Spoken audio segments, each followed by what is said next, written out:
আসসালামু আলাইকুম গাইস, আশা করি সবাই ভালো আছো। অনেক দিন পরে একটা ভিডিও করেছি, কিন্তু আপলোড দিব কিনা অনেক চিন্তায় ছিলাম। পরে অনেক চিন্তা ভাবনা করার পর ভাবলাম যে না, আপলোড করেই দিই। এখন ভাবতেছি যে কি ভয়েস দেওয়া যায়।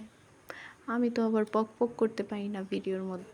যাই হোক, অনেক চিন্তা ভাবনা করার পর ভিডিওটা আপলোড করব ফাইনালি ডিসিশন নিলাম।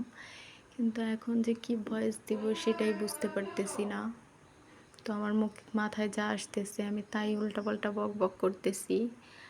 যাই হোক, এটা হচ্ছে একটা পাউন্ড কেক ছিল। আমি সকালবেলা ঘুম থেকে উঠে মনে সুখে কেকটা বানাচ্ছিলাম। পরে চিন্তা ভাবনা করলাম, মানুষের পেজগুলা কয়েকদিনের মধ্যেই এত বেশি বড় হয়ে যাইতেছে, এত ভিডিও আপলোড দিতেছে, আমি কিছু পারতেছি না। তাই এখন থেকে ভাবলাম আমিও মাঝে মাঝে টুকটাক ভিডিও আপলোড দিব। বলতে পারেন এক প্রকার হিংসাই, মানুষের প্রতি হিংসা থেকেই আর কি ভিডিও আপলোড করা। এছাড়া আমার কোনো ইচ্ছা ছিল না ভিডিও আপলোড করার। যাই হোক গাইস, অনেক বক বক করতে করতে আমার কেক প্রায় কেকের বেটার প্রায় রেডি। আমি ধাপে ধাপে ময়দাগুলো দিয়ে দিয়ে বিট করে নিচ্ছিলাম। তো গাইস, এখন বিট করা হয়ে গেলে আমি কিছু টুটি ফুটি অ্যাড করে দিব এর মধ্যে। এখন আবারও কিছুক্ষণ বিট করে তারপর এটাকে মোল্ডে ঢেলে নিব।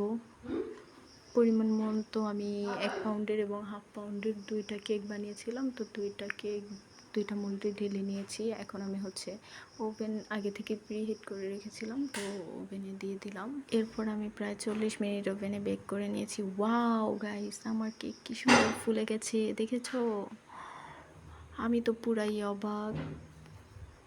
যাই হোক গাইস, আমি একটু ঢং ঢং করে ভিডিওটা করছিলাম। তো এরপর আমার কেক পুরোপুরি বেক হয়ে যাওয়ার পর আমি বের করে নিয়েছি। এখন আমি মোল্ড আউট করে নিব। এইদিকে আমার ভাইকে চিনিয়ে দুষ্টামি করছিল। তো এই তো আমি 2টা কেকই মোল্ড আউট করে নিয়েছি। এখন আমি আপনাদেরকে কেটে দেখাবো গাইস। এই তো আমি অফ ক্যামেরায় কেকটা কাটিং করে নিয়েছি। দেখো গাইস, কি সুন্দর হয়েছে আমার কেকটা। মাশাআল্লাহ বলতে কিন্তু কেউ ভুলবা না।